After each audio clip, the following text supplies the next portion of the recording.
प्रतापगढ़ गांव में वैद्यनाथ किसान रहता था। वैसे तो वैद्यनाथ समझदार और गुणी था, लेकिन अपने भाइयों के निकम्मे होने की वजह से हमेशा परेशान रहता।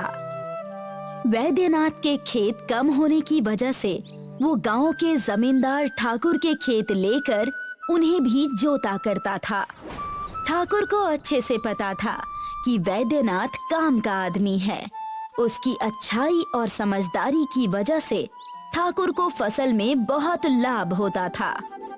अरे वैद्यनाथ, आज शाम को जल्दी चले जाना और जाते वक्त कुछ खाना और मिठाइयाँ हमारे घर से ले जाना, ठीक है?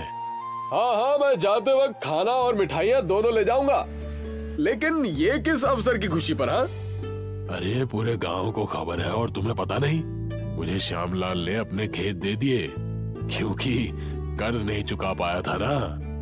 अरे वाह मालिक वाह, आपने उसकी भी जमीन ले ली, ये तो बड़ी अच्छी बात है।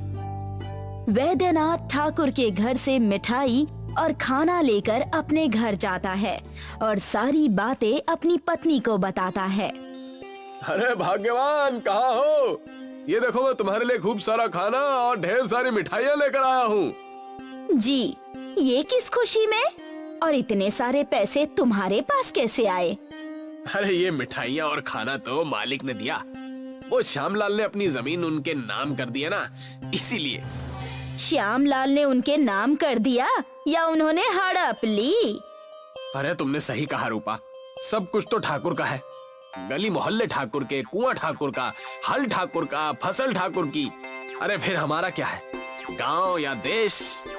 आप निराश मत होइए, खाना निकाल दिया है, आप खा लीजिए। अरे वो कहते हैं ना, हमें तो सूखी रोटी भी बहुत है। अरे अब दूसरों को खीर नहीं मिल रही तो हम क्या करें?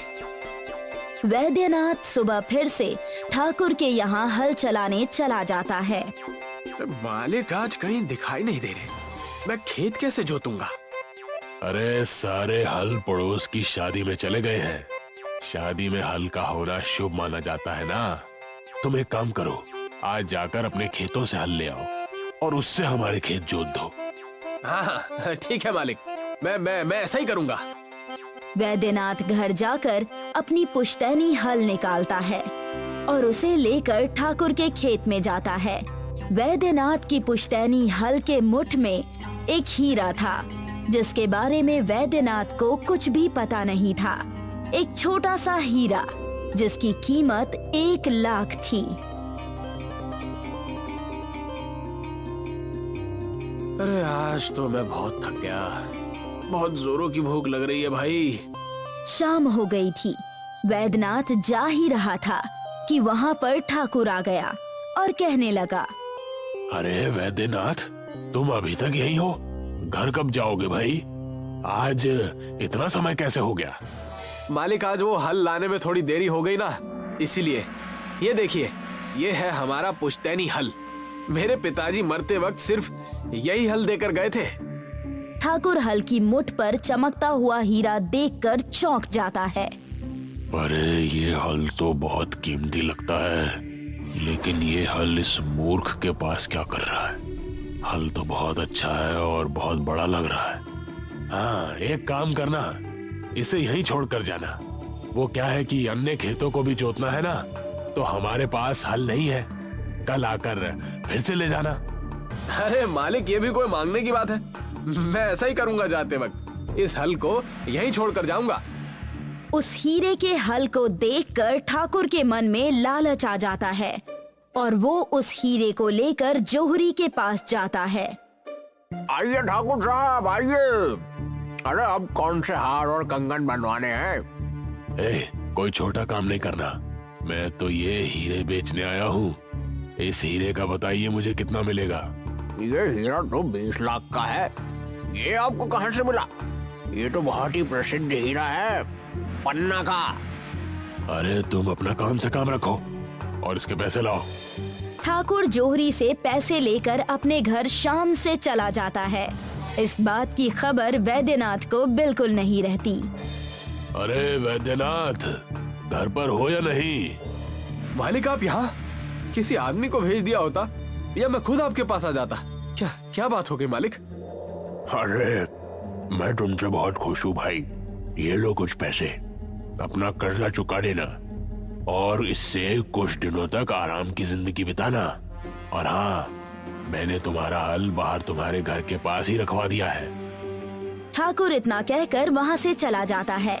वैद्यनाथ की नजर जब हल पर पड़ती है तो वो अपनी पत्नी रूपा को बुलाकर उससे कहता है, अरे अरे भाग्यवान, ये देखो, हमारे हल से वो मणि गायब है जो चमकते रहता था। जरूर कहीं खो गई होगी, और क्या, कल सवेरे जाना और ठाकुर साहब के खेत में देख लेना। वैद्यनाथ पूरी रात सो नहीं पाता। उसे बस हल की मणि की ही चिंता होती है। सोते वक्त उसके सपने में उसके पूर्वज आते हैं, यानी कि उसके दादाजी आते हैं और उससे कहते हैं, कितने बुद्धू हो तुम।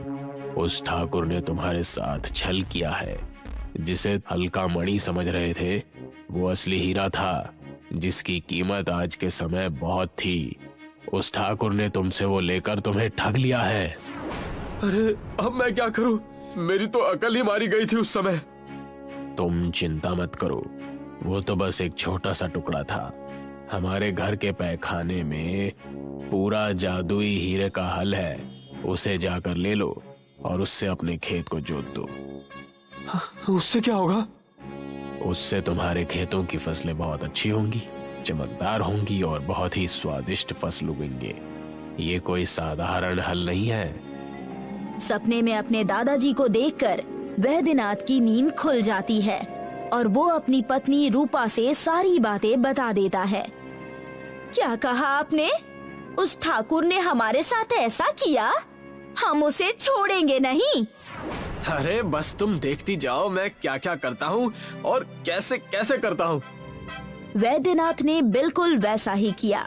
जादुई हीरे का हल घर के खुफिया कमरे से निकाला। इस खेत में आप क्या बोने वाले हैं? इस खेत में आलू, जो हीरे के हल से बहुत ही अच्छे और स्वादिष्ट आएंगे। जैसे ही वैद्यनाथ ने जादुई हीरे का हल चलाया, हीरे का हल ज्यादा चमकने लगा। ऐसा लगा जैसे पूरे खेत में बिजली दौड़ गई हो। ये देखो, अब इस जादुई हीरे के हल की ताकत इस खेत में आ गई है। आपके दादाजी अगर और कुछ दिन पहले सपने में आ जाते तो क्या उनका कुछ बिगड़ जाता? हमारी जिंदगी बहुत बदल गई है अब। और वो अपने खेतों में दिन रात मेहनत करके उन्हें जोतने लगा। उस जादुई हीरे के हल की वजह से वैद्यनाथ को बहुत मुनाफा हुआ और वो ठाकुर से भी ज्यादा अमीर हो गया। मालिक, अब गांव में सब उस वैद्यनाथ की बात सुनते हैं। हर कोई उसके अनाज से ही अपना घर चलाता है। पिछले कुछ दिनों से वैद्यनाथ की जिंदगी बहुत बदल गई है। तो मुझे, अरे यही बात तो मुझे भी खाई जा रही है। आगे ऐसा कौन सा चमत्कार हुआ जिससे उस वैद्यनाथ की जिंदगी इतनी बदल गई? ठाकुर और उसका नौकर वैद्यनाथ के आलीशान घर में जाते हैं। अरे कहाँ हो वैद्यनाथ? अरे भाई, सुना है तुमने जीवन में बड़ी तरक्की कर ली है। हाँ, तरक्की तो हुई है, क्योंकि मैंने किसी के साथ छल थोड़ी किया है। आपने तो मेरे हल के हीरे को भी छल से ले लिया, लेकिन भगवान की महिमा कुछ और ही थी। ठाकुर को वैद्यनाथ की तीखी बोली से गुस्सा आ जाता है और वो अपने नौकर को वैद्यनाथ को कमरे में बंद करने का आदेश देता है। इसे जाकर कमरे में बंद कर दो और घर की तलाशी लो। ठाकुर के कहे अनुसार नौकर ने वैद्यनाथ को जबरदस्ती कमरे में बंद कर दिया और घर की तलाशी लेने लगा। तब वहाँ उसे जादुई हीरे का हल दिखा। ये देखो, ये रही इसके अमीर होने की चाबी। हाँ मालिक, देखो कितना चमक रहा है। जैसे ही ठाकुर और उसका नौकर उस जादुई हीरे के हल को अपने हाथ में पकड़ते हैं, उन्हें बहुत तेज बिजली का झटका लगता है। अरे अरे बचाओ, भागो भागो यहाँ से। अरे मालिक, आपकी वजह से मैं भी चिपक गया मालिक। और तुरंत ही उन्होंने उस जादुई हीरे के हल को छोड़ दिया। नौकर ने दरवाजा खोलकर वैद्यनाथ को बाहर निकाला। अरे अरे, इस घर में एक पल भी रहना बर्बादी है, भागो यहाँ से। अब के मैं आपसे यहाँ के काम करने नहीं आऊंगा। मैं आपकी नौकरी छोड़ रहा हूँ। हाँ। ठाकुर और नौकर को उनकी सीख मिल गई। वैद्यनाथ को भी इसका अंदाजा हो गया और वो अपने दादाजी की तस्वीर देखकर मुस्कुराने लगा और खुशी खुशी अपनी जिंदगी बिताने लगा।